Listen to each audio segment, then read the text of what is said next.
subsequent mastering of space is inevitably connected with assembling complicated structures in orbit. Orbital ecostations, factories producing new materials, global complexes for weather and climate control, astrophysical instruments for universe investigation.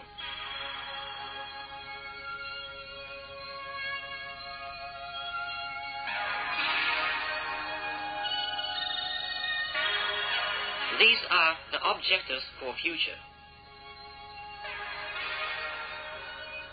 But even today, while planning these objectives, it is necessary to take into account the man's role in orbit.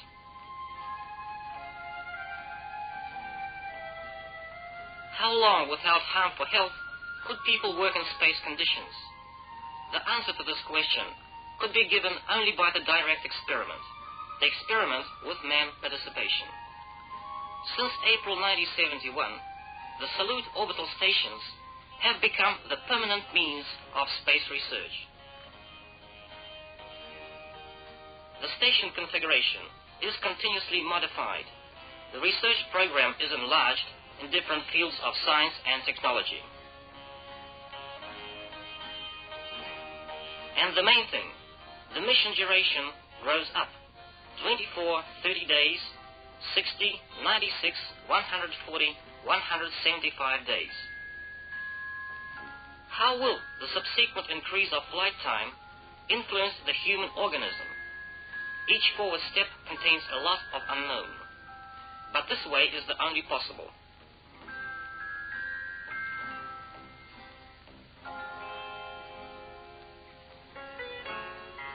The Salute 6th station, launched to orbit in September 1977, is the station of new generation.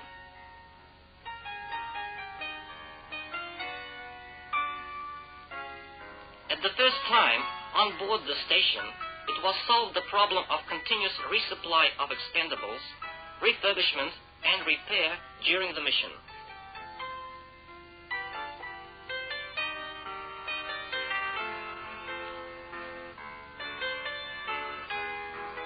The second docking unit was mounted on the station.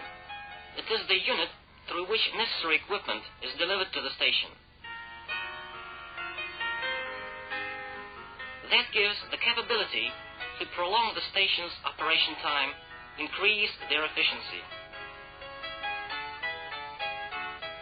The reserve of propellant, food, water, oxygen, these are the components which generally define the mission duration. According to the necessity of providing propellant resupply during the mission, a new engine system was developed. The tanks with shifting flexible separators, the propellant supply system with compressors for gas pumping out.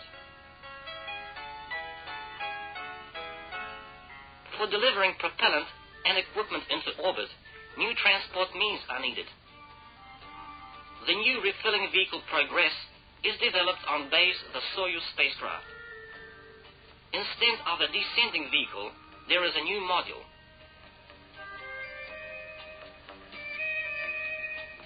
The propellant for refilling the station engine assembly is located in its 4 spheric tanks.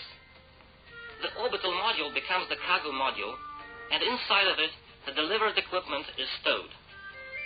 The unified service module provides the vehicle docking with the station.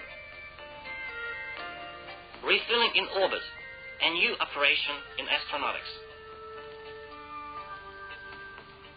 For its accomplishment, new hydraulic pressure-tight connectors were developed through which pouring of propellant's aggressive chemical components to the station will take place.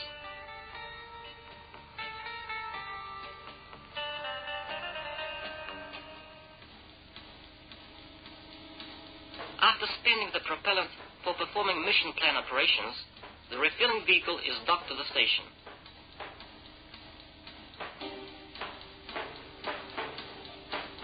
The filling flanges are connected.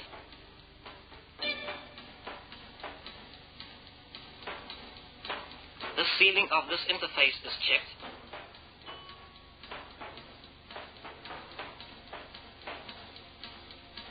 The compressor brings the gas from the tanks back to the high-pressure gas tanks. the valves of the filling circuit are opened. Propellant is poured under pressure from the refilling vehicle into the station. During the 3 missions, the crews performed 6 refillings. 6 times the propellant reserve of the station's engine assembly was fully restored for mission continuation.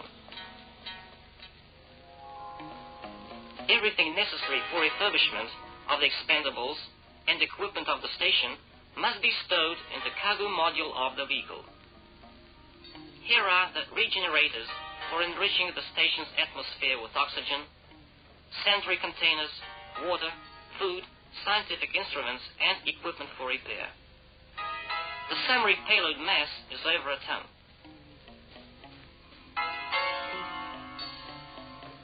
The loading takes place at the factory's department, and it will be unloaded in orbit by the cosmonauts. That is why the instruments fixture must be easily handled with convenient access to it.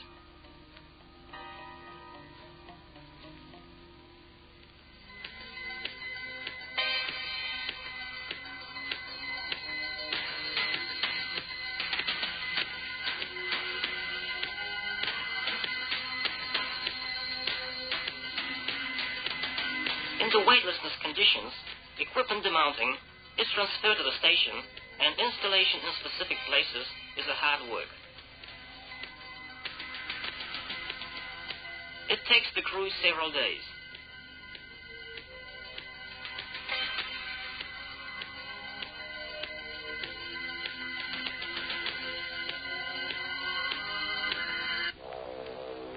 The availability of the second docking unit gave the capability to develop the station's flight program in a new manner. To the second docking unit, it could be docked not only the freight vehicle Progress, but another Soyuz manned spacecraft. Due to this, in the period of conducting especially responsible operations, repair for example, the number of crew members could be increased to 4 men.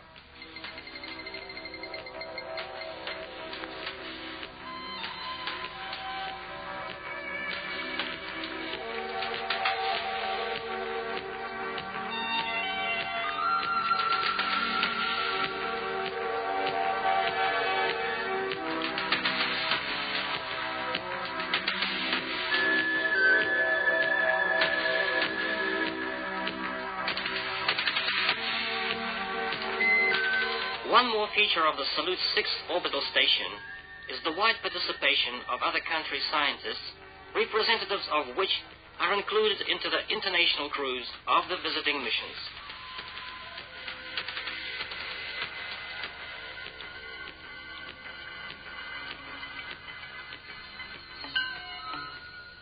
In the technological units, the furnaces Splav and Crystal, which in full sense became international, there were performed 113 melting sessions, which were proposed by the scientists of USSR, Czechoslovakia, Poland, German Democratic Republic, Bulgaria, and France.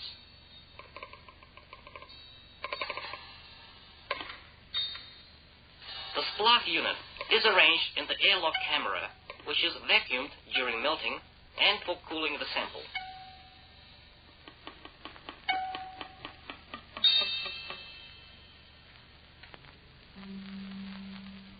The crystal furnace. It is arranged inside the station's working compartment. The ampoule with the sample is automatically driven through the heating zone with a set-up speed, so providing the necessary temperature mode. Due to the work conducted in zero gravity, capability appears to obtain semiconductor materials with the right crystal grating and metal alloys with homogeneous structure.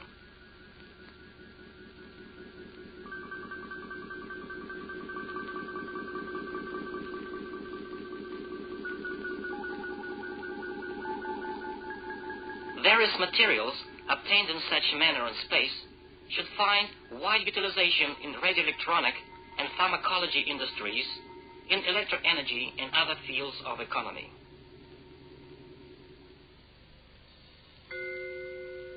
For conducting astrophysical research connected with nature study of different objects in the visible part of the universe, it was installed the BST-1M telescope, operating in the sub-millimeter band of wavelength.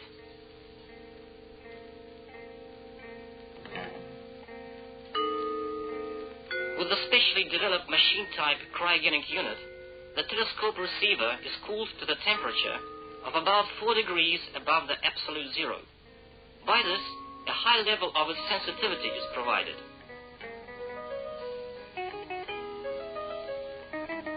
The star's radiation study in the sub-millimeter band could be conducted only in space, because on Earth it is impossible due to the shielding effects of its atmosphere.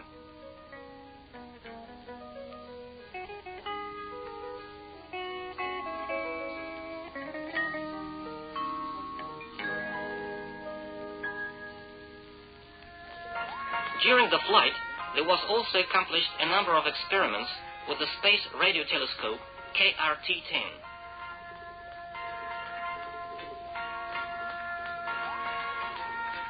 A big amount of Earth resource research was performed on the station with the MKF-6M photocamera, produced jointly by the USSR and German Democratic Republic specialists.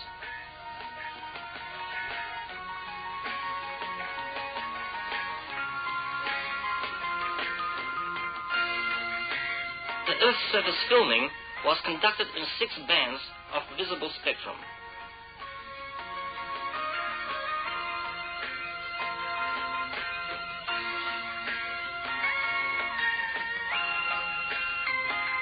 On Earth, the specialists in different areas of economy decode the received photos for defining the glaciers' borders, water resources, status of agriculture fields, crops, pastures, forests, polluted parts of lakes and rivers, for revealing geology areas perspective from the standpoint of minerals extracting.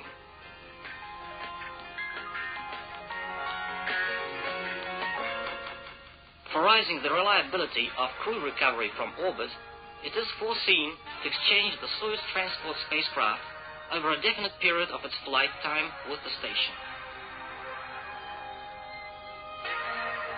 The vehicle exchange is performed during the visiting mission, or the fresh vehicle is delivered to the station in the unmanned flight mode.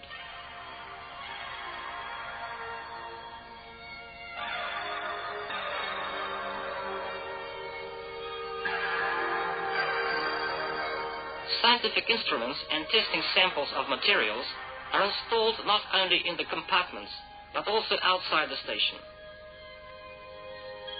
The space suits on board give the crew capability to perform different activities on the external surface, exchange the samples that were a long time outside the station for studying the influence of space conditions, preventive inspection of the structure, and repair if necessary.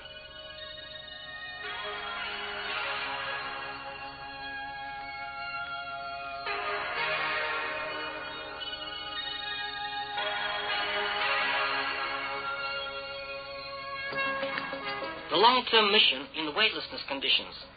This is one of the key problems in solving many objectives of astronautics.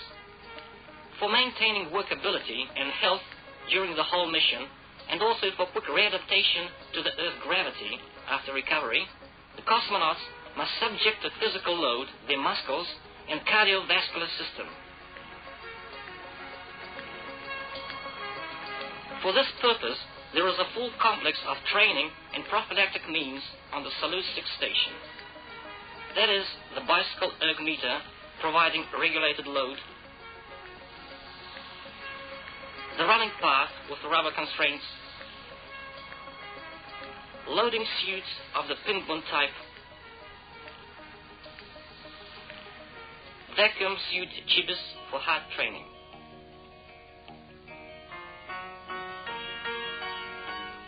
The air pumped out from the suit causes the blood to flow to the feet, simulating the Earth's gravity.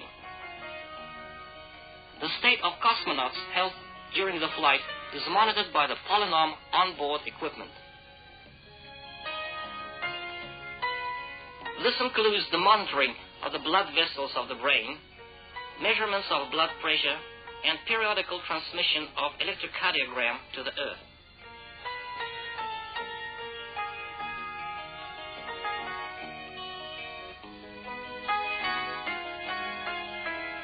The large volume of the living modules, good lighting conditions, shower, cold and hot water, heating of the food, all this provides comfortable conditions for the life of the crew aboard the station.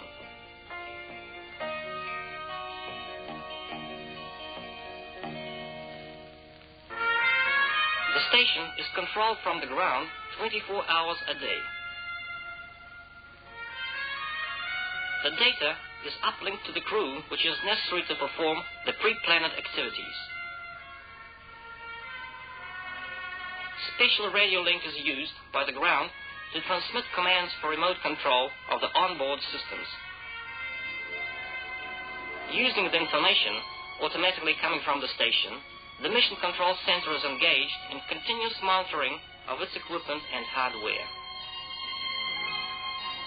By releasing the cosmonauts from these functions, their capabilities grow in performing research and experiments.